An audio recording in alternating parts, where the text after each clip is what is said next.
Okay, good afternoon and welcome to the International Economic Review with me, Rahmat Setiawan from mmugm. And today I'm going to talk about the South Korean Fiscal Policy. And here we go. First thing first, the total trade volume of South Korea itself is $884.2 billion, while the total value of imports is about $417 billion. And of course, as you may have heard before, that the primary imports commodities from South Korea is the machinery, the electronics and electronic equipment like Samsung or something like that, and oil and also steel, organic chemicals and plastics. While the primary import partners for South Korea is China. They're about 16.8% of the total imports. Japan of 15.3 of the total imports, while US, Saudi Arabia, and Australia gives at least 6, 9, and 4% of the total import itself. And as the unemployment rate for South Korea itself, for the estimation of 2012, they had 3.8% of the unemployment rate. And for the GDP per capita, by estimation of 2012 back then, was $32,400. And next, from the fiscal year of 2009, the economic growth rate, and we will talk about it later, they fell to its lowest level nearly in 3 years in the second quarter, and slowing demand for its export in China, since China is the biggest exporter of South Korea, Europe, and the US. And in April 2009, South Korea enacted a cash for clunkers program that gave a tax break of 2.5 million won. And the tax break will be in effect from May to December 2009 and boosted Hyundai sales. As you may have heard before, Hyundai and Kia was originally coming from South Korea.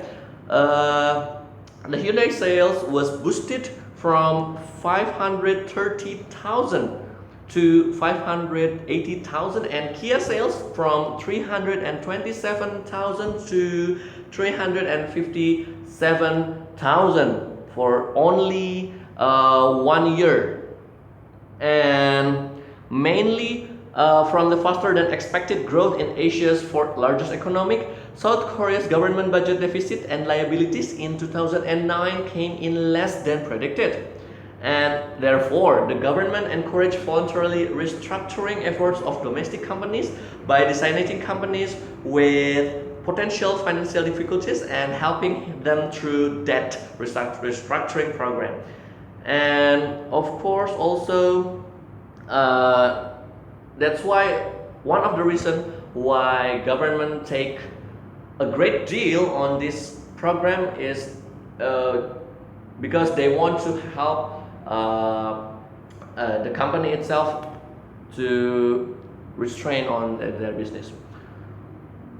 And what's next? We want to learn about the South Korea fiscal policy is the real GDP growth.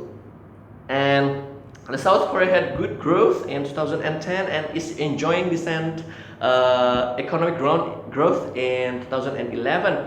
The most common economic forecast is for continued moderate growth in the coming years, but there are certainly some issues according to the economic review. First factor is the export market itself. The second one is the value of the won as their currency. The third one is the inflation rate of the South Korea. And the fourth one, yes, this is one of the biggest threats, is the North Korean threats itself. The outlook for South Korea's economy is positive if and only if the two greatest risks are avoided. One is the European collapse. As you know, European countries had several crises nowadays, and the second factor is also the conflict with the North Korea. And Of course, also American companies doing business in South Korea should establish base case plans for moderate growth with contingencies for the downside possibilities. And in this country, I mean in South Korea, however, contingency planning for a recession is probably different from contingency planning for armed conflict. I mean with the North Korea itself. And the former is absolutely vital for companies selling to South Korea, and the latter is important to companies with physical facilities in the country.